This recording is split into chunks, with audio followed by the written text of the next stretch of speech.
Ok, aujourd'hui on va voir comment on peut monter une tente maison, c'est-à-dire avec de la corde et surtout de l'imagination. Bon, pour commencer une tente, il faut faire la faîtière.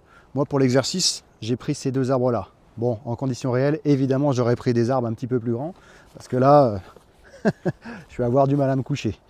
En tout cas, pour la faîtière, le premier nœud, c'est le nœud Tiberi. On voit ça tout de suite. Ok, c'est parti pour le nœud Tiberi. Alors pourquoi le nœud Tiberi? Parce que moi quand je fais un camp, ce que j'aime, c'est que mes nœuds se montent simplement et se défacent facilement. Voilà, c'est pas plus compliqué que ça. Pour le nœud Tiberi, il te faut une corde, un arbre ou un poteau, ce que tu veux, et un petit bâton. Celui-là, tu vas le mettre de côté. Ce que tu vas commencer par me faire, c'est prendre la corde et faire le tour de l'arbre. Une fois que tu es ici, tu prends les deux brins dans ta main. Le brin actif, tu lui fais faire un tour autour de tes quatre doigts. Tu gardes ces brins-là dans la main, très important.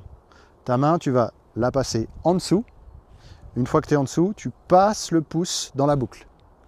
Une fois que tu es ici, tu la repasses par au-dessus. Tu dois arriver dans cette config. Une fois que tu es ici, tu prends le brin actif là et tu le passes dans la boucle. Pas entièrement. Jusque là. Une fois que tu es là, il suffit de serrer. Tu tires. Voilà, tu dois arriver dans cette configuration-là. Une fois que tu es ici, c'est un nœud coulant, donc c'est assez simple. Tu peux l'emmener jusqu'à l'arbre. Voilà. Et c'est là qu'intervient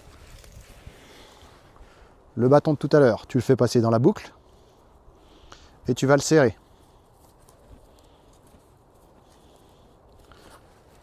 Et voilà. Alors c'est pas obligatoire, mais ça évite que ton nœud se défasse. Et quand tu dors dans ta tente, tu es plutôt content que la faîtière ne te tombe pas sur la gueule. Une fois que tu es ici, il ne te reste plus qu'à tirer.